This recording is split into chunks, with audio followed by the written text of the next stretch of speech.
purposes only.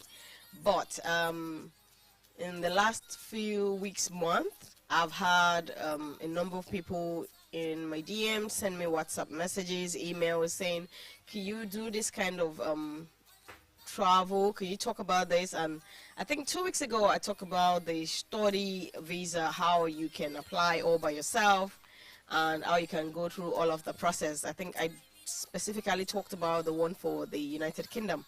So today I'm going to be talking about travel as well, but then I'm going to be talking about another kind of travel today, which is for relocation. So it's not like I'm going to be talking about a way you can go, but I'm just going to be doing a quick overview so that you can know different ways that you can go legally, and then you just don't go abroad, you leave your home country, and then you get to a strange land and you're out of status. So that's what I'm going to be talking about basically today.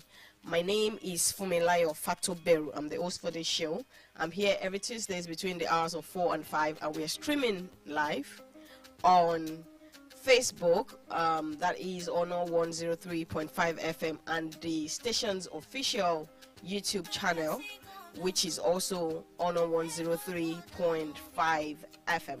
So if you're one that has been aspiring to jackpot, not my fellow, because I am not one, my loving Japanese. So if you're that kind of a person and you feel like, okay, my show has not been relevant to you because I don't talk about the travel that you want to hear about, so today, well, it might be good news for you, it might not be so much, but at least I'm going to touch the Japanese kind of travel. So relocation from Nigeria, everybody, at one point or the other, almost everybody, I would say, aspiring to relocate, and most of the time is always to seek greener pastures. So some people would say, okay, yes, I'm comfortable as it is in my home country, but you know, security wise, are we even safe?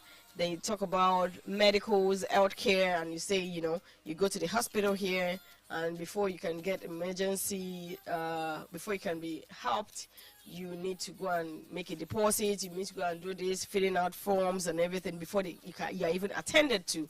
But you know, when you go abroad, when it's an emergency, they attend to you first, then you are a agenda, before they can start saying, okay, what's this person's details, you know, who can locate this person's family.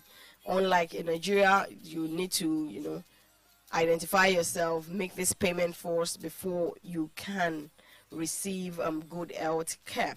So yes, a lot of people travel because of that. So it's not always greener pastures. You see somebody that is comfortable and you wonder why this person had to. Some people would say, oh, to secure a better future for their children, saying, okay, we are old enough, we've been able to achieve this and that in Nigeria. We thought it was going to work for our parents, it didn't work. We thought it was going to work for us, it's not working.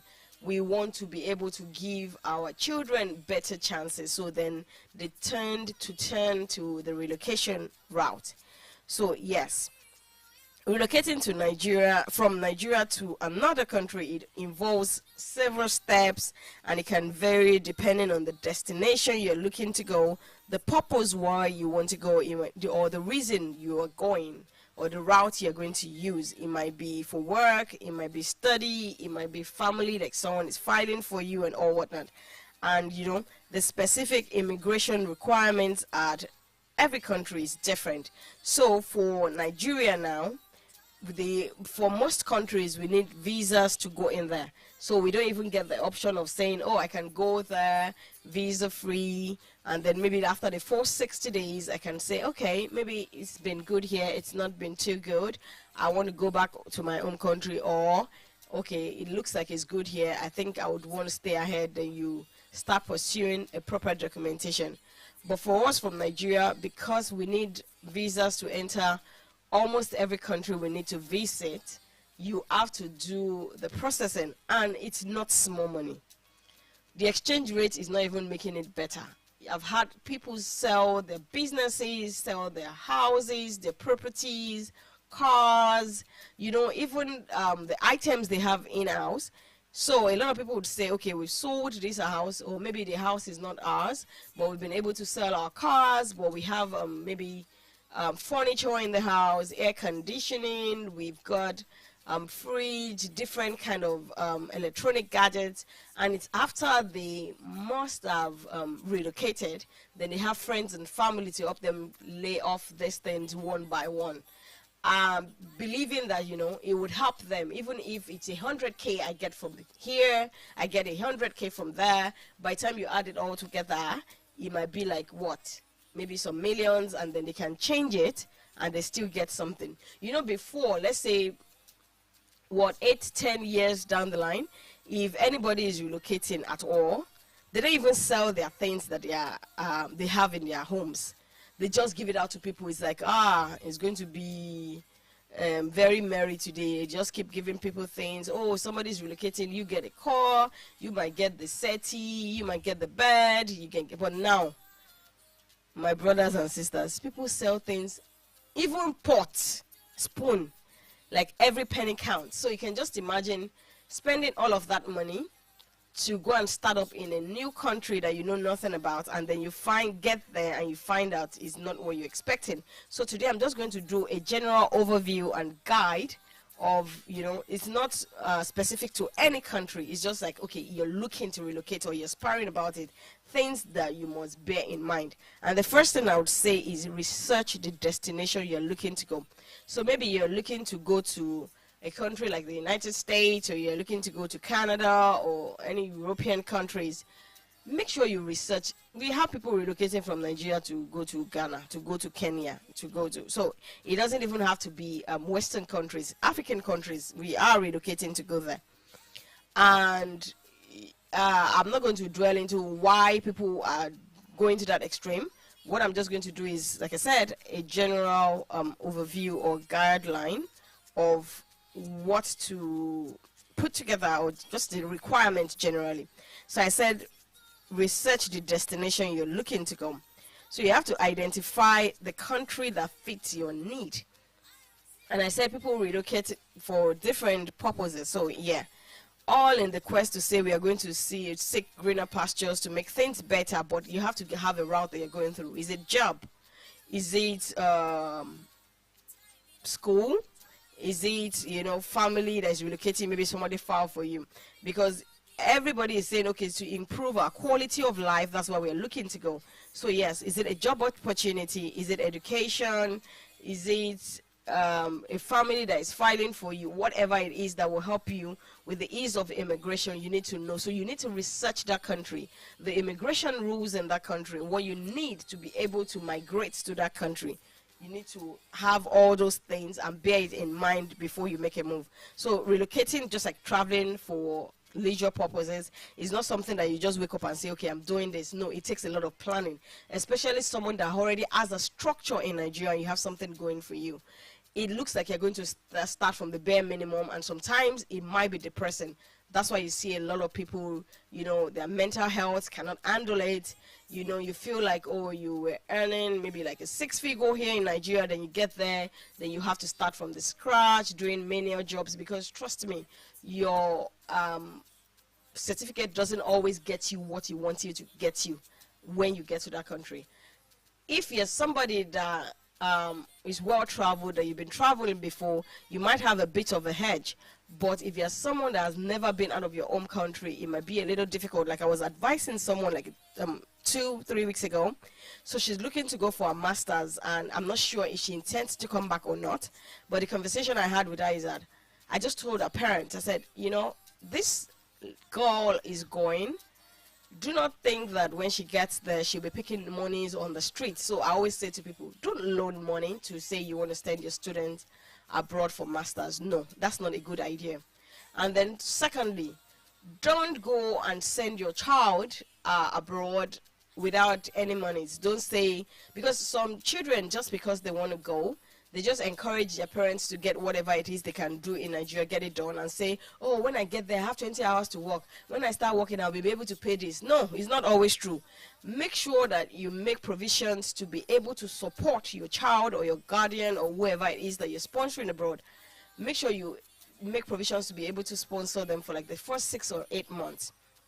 Because I was saying to the person I talked about, I told the father, I said, there's no way that she can get there and start making money immediately. So make sure that you make provisions, because it will be difficult. The cost of living there is relatively higher than what we have. So for when you go abroad, the things that would shock you that are really expensive is accommodation and childcare. So it depends on what level you're going. Accommodation is pretty expensive. You'll be getting what? A 2-bedroom apartment. They might be asking you to pay like $1,800, sometimes $2,000 for it. For pounds, that one is even off the hook. They might ask you to pay like what? It's so much money. I tell people Nigeria has the cheapest rent in the world, but we just don't know this because landlords tend to tell us to pay for a whole year. So we don't know how cheap it is really. Because say you have a 2-bedroom and you're paying what? You're paying maybe $600 for it. That means that if you are going to be paying for that apartment monthly, you are going to be paying like $50,000. There's no way where you will go in the world that you will get a 2-bedroom for 50,000 naira.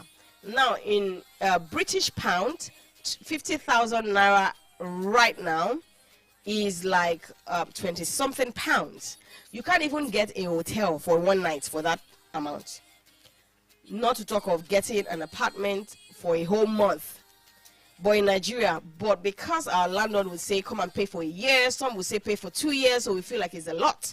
But then they are getting their paycheck, and immediately they get their paycheck, they are able to say, okay, I get a paycheck of maybe £1,000, and then I have to take 350 or 400 pounds out of it. It still feels like, okay, I'm still on track, because I still have maybe like 600, and by the time I remove money for grocery, I remove money for this utility and that utility, transportation, I still have little. But then Nigeria, when you think about it, in the end of the month, let's say I'm earning 100,000 in a month, and then my landlord is telling me that in 1 month or maybe 1 day, I should come and pay a 600,000 naira rent, and I should pay for 2 years. So you can just imagine why it looks like it's a lot, but really. Therefore, childcare, it's for Nigeria.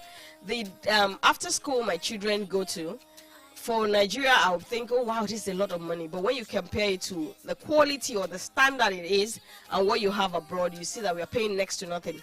My brother that has his children going to the registered daycare with the government, they actually pay 14. That's 1,400 per child per month. This daycare is between 9 to 6 p.m. and they pay $1,400 per child. It has 2 children, so you can just imagine. So that's what I'm saying, that so whatever it is, you research some countries for childcare, it's more friendly, it's cheaper. So if you're looking to travel with your family and you're a young family, you're just starting your family, so these are the things that you might want to consider when you're choosing your destination, which is why I said you need to research. You research the cost of living, you consider it, healthcare, job opportunities, the cultural differences, because trust me, when you relocate, cultural shock, expect it. Even for me, that I travel a lot, I go to a new country and the cultural shock is still there. And you know, before I lose this chain of thought, I was saying to the student I said was traveling, and I said to her that, so don't think that you would get a job. I'm not saying you won't get a job immediately, but then the job you get is going to be limited. It's going to be something behind. Maybe you might be working maybe in a factory, or maybe the healthcare. You won't be able to do retail.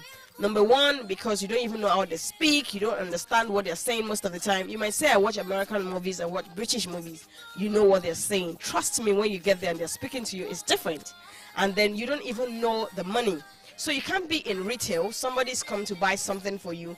They hand you maybe like, what? A $20 bill, and then you need to give the person the change. And you don't even know what change to give. So the customer is standing in front of you, and then you're just looking at the till to pick out, okay, $5 here, $1 here. The notes are even easier. When it comes to the coins, you don't know which one is a dime, a nickel, which one is a quarter. You're trying to pick it. Nobody's going to give you retail that you're going to be in front and interfacing with customers. So assuming that you had been traveling, it will be easy because you will know this currency. So for starters, when you want to start that and you don't know the currency, just don't aim for jobs like that. Once you start getting into the system, then you can start doing that. But for starters, I know that a lot of people say healthcare. It's not necessarily healthcare. It's more like a nanny for elderly people. And then you can go and do the factory, the odd jobs here where you have wear the safety boots. You can work maybe in a post office where you do the sorting of the letters, the heavy lifting. That's what you will get initially. It might sound depressing, but that's the truth. So don't think that, when you want to relocate is all, no. So research to know what you want to do. Number 2, I would say choose a visa type. So it's still like part of the research. So what kind of visa do you want to go on? Is it a work? Is it study? Is it family? So know what you want to do, because the kind of visa that you want to go with or what you qualify for is going to go a long way to shape the way things will turn out for you. Each visa category will have different requirements. So yes, you have to consider the options. For work visa, it requires a job offer or a sponsorship from your employer. So I'm sure you must have heard COS. A lot of people were talking about that. Maybe like a year ago, it was like talk of the town, which is this certificate of sponsorship. So if you're going to go through the work route, you need to have that. Yeah, a job offer or a sponsor from an employer saying, I'm going to sponsor your visa and you're coming down. If it's a study visa, it requires an admission from an educational institution in the country you're looking to go. And I said it when I talked about the student visas. I said not all schools have the license to issue the sponsorship. So not all schools can sponsor you. So make sure you go on the country's website you're aspiring to go. Check for the schools when you check on the study visas. And you see the list of schools that have the right to be able to sponsor you. You also have the investor or the entrepreneur visa.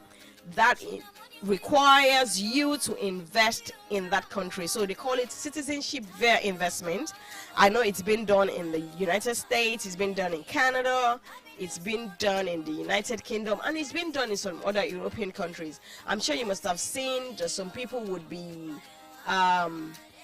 marketing or advertising to you saying, oh, you can get a second citizenship, all you have to do is pay this money.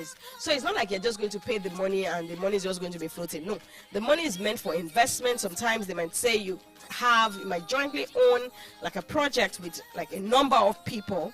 And then I know, okay, so even if I'm not sure, I know for Dominica, it's $150,000. And after 5 years, you get the return on your investment, but they must have given you the citizenship for that country. So yes, it all determines. That's why I said you need to research. Don't just say everybody's going you want to go to. There's also the permanent residency or the green card program. It might be, that's why I said if your family is filing for you, a parent can file for a child can file for a parent. I know siblings can't file for each other, but then I remember during Trump's first term, it got a bit difficult with siblings. With Biden, they didn't quite get into rectifying that, and then Trump is back again now. So with that, if it's sibling to sibling, it might be a little dicey. But yeah, for parents to child to parents, yeah, it still works. So the permanent residency and then the green card. Some countries offer programs for skilled workers, countries like Canada. That's where you have the Canada Express entry. And then you have the Australia's skilled migration program as well. So you have to consider all of this. I know a lot of people in Canada is going to Saskatchewan, and because if you try to choose provinces like Toronto, like New Brunswick, I think it's crowded. So a lot of people are going towards provinces that are not so crowded. So Manitoba used to be like okay, but now I think it's crowded with a lot of Nigerians as well. So yes, with Saskatchewan, I know that it's getting crowded, but yeah, they still have space. So yeah, you might think about the skilled worker one or the skilled migration program from Australia. Number 3, make sure you meet all of this visa requirements. Check everything. and make sure that you meet all of this requirement. Gather all your documents to be sure that you're up to date. I'll take a commercial break now. Don't go anywhere, guys. I'll be back. Wherever we go, victory when all the finish. On the 103.5 FM. The essence of interior design will always be about people and how they live. It is about the realities of what makes for an attractive, civilized, and meaningful home environment. This is our foremost concern at Mr. Johnson Furniture and Interior Decoration. And this is why we stay faithful to your own taste, because nothing you really like is ever out of style. Mr. Johnson Furniture and Interior Decoration, we specialize in importing and delivering quality royal beds, sofas, lights, and doors to every home across Nigeria. We are located inside Dogaford Filling Station in Lewura Junction, Akala Express, Ibadan. Call us up on 080-913-35706 or send a WhatsApp message to 090-445-30230. We don't just sell quality products. Our maintenance team is on standby to give free routine maintenance for a whole year after purchase. Mr. Johnson Furniture, our passion is to bring affordable luxury to every home and offices. Egbewa Abroad, Association of Nigerian Broadcasters. Atubi Afe Alamilaka Buregejige Peka Kakiri Ulede Nigeria. Alhaji Abdulrazak Abdugani. GRA Lare Egbewa. Bayama Shekuja Damulu Yegbe. Inauguration of the National Executive Council, Board of Trustees and Council of Elders. Amashawa Babe Egbewa Leso. Atumashi Family Danilola. Bela Mashia Sholori Kiko Ile Egbewa. National Secretariat. Ipade the name of 21 Event Center. Road Ibadan lọ́jọ́ Sunday November 17 ọdún yìí 2024. Àlejò wa pàtàkì ni His Excellency Engineer Seyi Makinde, gómìnà ìpínlẹ̀ Ọ̀yọ́, life patron wa Engineer Jubril Dọ̀tun Sanusi, àtàwọn lókọ̀lókọ̀ tọ̀kùlú jàǹkànjàǹkàn tó máa wà níbẹ̀, tó fi máa wọn lẹ́ẹ̀kan tó máa gbàmì ẹ̀yẹ lọ́jọ́ yẹn. Àwọn olórin tí ó kọrin lòlù fún wájú ni Alhaji Musiliu Haruna Ìṣọ̀lá, Alhaji Rashidi Ayinde, Fẹ́mi Sola, Ìdòwú Santana àti bẹ́ẹ̀ bẹ́ẹ̀ lọ. Aṣọ àǹkárá tá a mú ní físà láti wọlé 5,000 naira péré lọ́pàá mẹ́rin. Ó ti wà nílé iṣẹ́ rédíò tẹ́tí ń gbọ́ wa yìí àti lọ́fíìsì president wa tó wà ládojúkọ Premier FM Ìbàdàn. Aago 12 ọ̀sán la máa bẹ̀rẹ̀. A ó máa retí yín o. Abroad voice of reason. Gbogbo onínáwó pátá tó fi mọ́ gbogbo aláṣẹ chicken tẹ́ fẹ́ lò bó ti wù kó pọ̀ tó DMAGs ni ẹ máa bọ̀. Ẹ má wulẹ̀ làágùn jìnnà mọ́. DMAG frozen foods ni ẹ máa bọ̀. Oh yes, whatever occasion it is, chieftaincy ceremony, housewarming, naming, birthday party, or whatever occasion it is, DMAG frozen foods has got your back for whatever number of chickens you may desire. All caterers, worry less, as JMG is there for you to take care of your chicken supplies. Be it whole chicken or in pieces, JMGs will cut, will pack, and deliver to wherever you want it. Àjẹpẹ́tẹ̀ bá ti ń ronú náwó ẹ ṣá máa ronú JMGs fún irúfẹ́ iye chicken tẹ́ bá ń fẹ́. Bó ti wù kó pọ̀ tó, kò sí wàhálà kankan. Ẹ kàn sí JMG Frozen Foods lẹ́ni ní plot 2 block F number 6 Olúbàdàn Avenue Olúyọ̀lé Estate lẹ́bàá Fumac Pharmacy Ìbàdàn tàbí lẹ́ka àwọn tó wà ní off New Garage Akala Expressway lẹ́bàá Anchor Mall Katodere Akari Junction Ìbàdàn. Fún àlàyé lẹ́kùnrẹ́rẹ́ ẹ pè 090-6286-4238 tàbí 090-6296-8870. Think party chickens, think JMGs. Ìgbà ọ̀tun ti dé nídìí ṣíṣètò ìrìnàjò lọ sókè òkun sáwọn ìlú bíi USA, UK, Canada àti Ireland.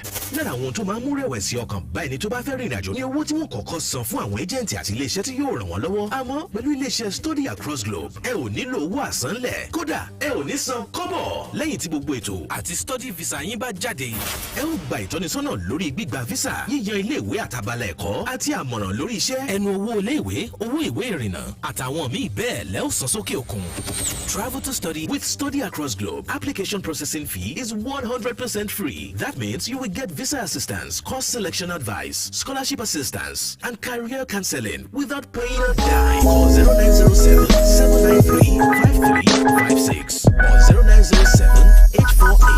0907-848-3462. Awani Plaza, number 42, MKO Abiola Way, Ring Road, Ibadan. Our head office is located at 173 Oluwatobi House, Allen, Ikeja. On Instagram, we are at Study Across the Globe.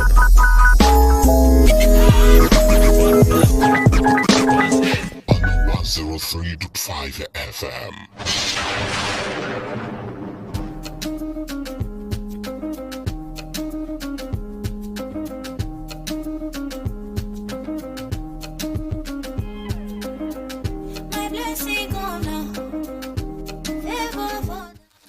Thank you once again for staying tuned. This is still on 103 from 5 FM, and this is Travel Talk with Fumi. So before the short commercial break, I was just doing a general overview of what you need to do if you are contemplating relocating from Nigeria. Don't just up and go and just say, well, I'm going to go on a tourist visa or a visitor visa. It's better you have the right visa so it makes the landing easier for you. And I talked about the different kind of visas that you can go with. I said you can go through the work route, which is you having a job offer or a sponsorship from an employer. And I talked about study visa. It requires you having an admission into a school that is qualified to be able to give you a sponsor.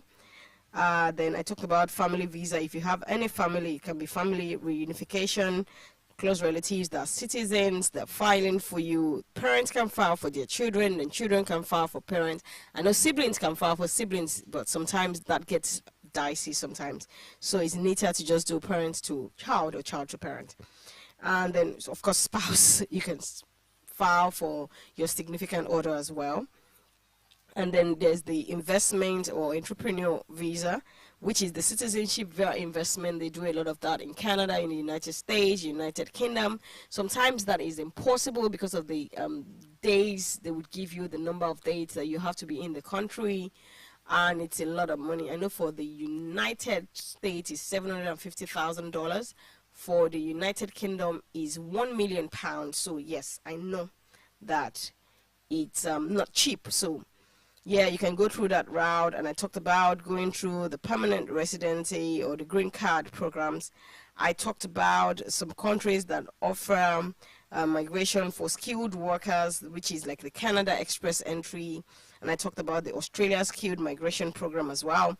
And I said, make sure you meet all the visa requirements and everything that you need to do. Get your passport, your necessary police clearance, because yes, this country, if you're looking to migrate there, they will need a police report saying that, okay, this person is of this character. So yes, they need a police clearance. You need your medical exams. You need to get your proof of funds. That's very important. You need to get your educational certificate. For some countries, you might need to prove complete the necessary test of English, which is like the IELTS for some countries. I know Canada does that, and they have a separate one for immigration and then for migration, and a separate one for study. So when you are looking to apply for the IELTS exams, make sure that you specify the reason why you're going. Is it for school or you're just looking to migrate? So you don't do the wrong exams, and then when you are about to proceed, you find out that you did the wrong exams. For countries like the United Kingdom, I know that they require the test of English, but for some schools, your credit or distinction in your exams that you did, maybe your WAEC or your GC, would suffice. So it depends on what school you're going and the city you're going to. Make sure that you meet all of this requirement, the investments and everything. And then when you do all of that, you know where you're going, then you submit your application. Now, when you submit your application, it's either you submit online or you go to the respective embassy of the country that you're looking to go in Nigeria here. So you pay the necessary fees, you provide all the required documentation they've asked you for, and then of course you prepare for your interview. It might be like a one-on-one physical interview, and then it might be that you need to submit your documents. So but be ready to answer questions about your intentions, your financial stability in Nigeria, your ties. Even though that you're looking to go for, you know, work and all, they still want you to have ties in Nigeria, because so they call it a work visa or a study visa, but they believe that, okay, it's just for a limited time, you're going to be returning back to your own country. It's you that you know that, okay, no, I'm looking to jackpot for real. So they still expect you to prove that you have ties to your own country and you have a financial stability that is not like you're going to get there. Even though you and I know that you're going there for greener pastures and better living, but they expect you to have some kind of money so that it's not like you get there and you can't even sustain or your cost of living, you can't make rent, you can't feed, you can't, you know, you need to prove all of that. Then for you to prepare financially, when you budget your cost of living, I think for the study visa for United Kingdom, I talked about it, and I said if you're going to be in London, they expect the living expense that they have estimated for you is £1,134 monthly, and if you're living outside London, is £1,033 monthly. So yes, they expect you to have that for 9 months if it's for study, and if it's not, just have some money. Even sometimes they don't even ask for this money at the point of entry, but for your own sanity, because you can't go there with what, £200, £300, and you think that you can make it happen, because your rent for the first month is even more than what you are owed. So yeah, you need to be able to budget aside your visa fees. You're going to have maybe your health surcharge, your health insurance surcharge. You're going to have your initial living expenses, the relocation costs, because, okay, yeah, you're going there, you're going to a country like Canada or a country like America, you need to get a car. So, yeah, relocation cost is going to be, like, that's going to be under your relocation cost, because you need to be able to move around. Even when you get a job, you can't expect people to be dropping you. You're not on vacation anymore. You're living there just like them. So it's just little they can do for you. But if you are somewhere like England, it's easier because the public transportation is better there. So you can do even in Europe for generally. But if you are going to America, it's not that easy. The roads are big, the country is big, the lanes are wide, public transportation is not top notch unless you're in cities like New York, New Jersey. But once you start going to like places like Texas, like Maryland, like Pennsylvania, it's not that easy. So you need to be able to factor your relocation cost in that, okay, this is for me to settle. Say, okay, I even have my rent, even if it's 3 months rent or 4 months rent, I have it on me. I have monies to buy a small car that we can just push around, so that it's not like, okay, somebody says, oh, can you cover for me, or can you get this job, and then you're looking for someone to come and give you a ride. Make sure you factor all of that in. So some countries, like I said, they require proof of funds that you use to support yourself for the initial period. Some don't. And then once you're planning to travel, I always tell people, open like a domiciliary account and start putting monies in there. It makes it easier for you to be able to manage your money when you're abroad. And then you prepare for more, you book your flights, you plan your arrival into that country. People will tell you that, don't worry, when you get there, we'll be there. Yes, they might be there, but it's not the same. So just arrange for a temporary or permanent outing, even if like the house is not to your taste. Just say, okay, for the first 3 months till I get something better, or till I get my bearing in this place, I'm going to take this, pack the essentials, keeping in mind customs restrictions. What am I talking about? The essentials. Some people still go abroad, and when they get there, they're craving Nigerian food. So if you need to do your noodles, if you need to do what do people ask for again? You see people in the United Kingdom asking you for chocomilo, asking you for tom-tom. If you're that kind of person, you find yourself in that boat, make sure you pack all of these essentials, because you're going to miss it when you get there. And then plan for settling in. Research where you're going, like I said, the local culture there, the customs, the regulations, what they do, and arrange for your health insurance. If you have a good one here, you can have it transferred, and if you don't, you have to pay. I know for students you need to pay for that, but yeah, understand the necessary steps that you need to take to obtain the local documents. When you get to countries like the United States or Canada, you need to be able to get your license, even if it's a temporary one, to be able to drive. And if you can use the international one from Nigeria to drive for like the first 3-6 months, make sure you prepare for all of that. Take them with you when you're going. When you get to a new connection, a new environment, make sure you connect with the Nigerian communities there. It makes it easy. That's why you see people joining churches and joining different communities when they get there. It makes the landing easy for them when they get there. I'll take another short commercial breakdown. Don't go anywhere.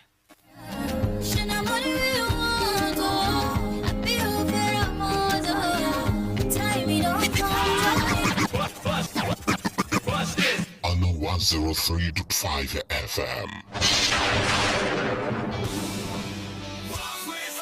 Are you ready to walk with purpose, walk with pride? It's time for Work with Honor 2.0. Mark your calendars, December 7th, 2024. Join thousands of participants as we take to the streets in a celebration of fitness, unity, and community spirit. Whether you're walking for health, for fun, or for the love of honor, this is your event. Together, we'll make strides toward a healthier and stronger tomorrow. Don't miss the chance to be part of something bigger. Invite your friends, family, and colleagues. Lace up your sneakers and let's walk together with honor. Remember, December 7th, 2024. Walk with Honor 2.0. Stay tuned to Honor 103.5 FM for updates. Let's make this walk unforgettable. Honor 103.5 FM.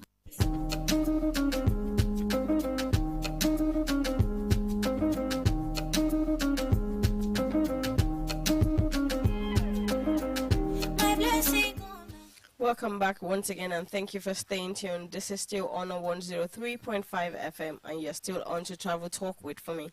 So before the short commercial break, I was just talking about the steps you can take when you're looking to relocate. Don't just hop and say I'm going. Make the necessary plans, the kind of visas that you can relocate with, how to get a soft landing there, to prepare the documentations or the requirements that you need to fulfill before you go at all. But then I would open up the phone lines. The numbers to call are 091-510-35555.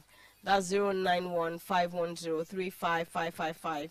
You can also call 0704-800-1035. That's 0704-800-1035. So yes, as I was saying, you know, for you to be able to get a soft landing, as I said, you prepare for the initial cost of living when you get there, and then you prepare for the basic things you need, you know. Some people would say, oh yeah, I like the local food. So if it's like to pack a little elubo here, you pack a little gari here, you pack, you know, just make sure that you, because it's not cheap when you get there. I remember when I was still in the university, we used to buy noodles for £1 then, and that was a long time ago, because I finished university so many years ago. So yeah, so I'm talking about 2022, 2002, 2003. We used to buy noodles for £1. We used to buy plantain for £4 and I remember then my mom used to read RHYNO007, and it was £1 for £1 then. So yeah, if you factor all of these things, you find out that African food is not cheap. So some people would say, oh, they're craving Nigerian Coke, and then you get to maybe a regular store, a bottle of Coke might be, let's say, 29 pence or 30 or 40 pence, depending on where you are, and up to like 80 pence, depending on where you are, like I said. But then they would be asking you for like a £2 for Nigerian Coke. So I'm like, okay. So if you are one that will say, oh, I prefer Nigerian Coke, I prefer Nigerian, what was that my brother used to take? Big stout or small stout, they prefer the Nigerian one. Make sure you prepare for all of these things, and you know. So before the break, I was saying, get the things you need. You know, you already made provisions. You're going to somewhere like the US or Canada, that you're going to get a small car that you can just push around.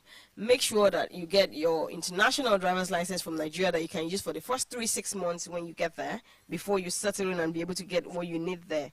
You know, your work permit, and then make connections with Nigerian communities abroad. That's why you find a lot of people that they are into church activities. Like, that's a very good place to start. It's like home, it's like an extension of your family. These people are Nigerians, so it's a Nigerian community. The cultural shock, even sometimes when you have the shock, it's not that much, because this is like an extension of home. So it's not like you're going to like an all-white church and you don't even know what is going on there. Try to join the social or professional groups that includes Nigerian living in the country that you're going to, reach out to the community for support and for guardians during this your transition period. So I always say, like, people tend to transition a lot with church. So yes, Bible-based church, just join and make sure. Some people even become workers in the progress. So yeah, then adjust to your new environment, the time difference depending on the location you're going to. Make sure you adjust. Make sure you stay up to date on immigration policies and ensure that you comply with your residency requirements and to maintain your legal status, because things keep changing. So make sure that you keep up to date on all of that, because relocation can be complex. It's not easy. People get lonely. A lot of people get depressed. Some people might be asking themselves, have I made a mistake? Should I go back home? Or do you think it's better there? Like I said, cultural shock. I can't get over that cultural shock, yes. And it's not something that is easy. That's why I think personally that you should not just jump into it. It's easier for the younger generation, for the youngsters, most especially someone that is going to school. You meet friends, you make friends there like almost immediately, your roommates, your classmates. But then when you are older and then you go, it's not as easy making friends with your classmates. It's not the same way you make friends with your work colleagues. So you might not even understand what they're saying. So for them now, they can just say, oh, Friday evening, they're going to hang out. You don't even understand the kind of drinks they're having. So maybe somewhere like the UK now, they're having Beck's, they're having Stella Artois, and then you're looking, what's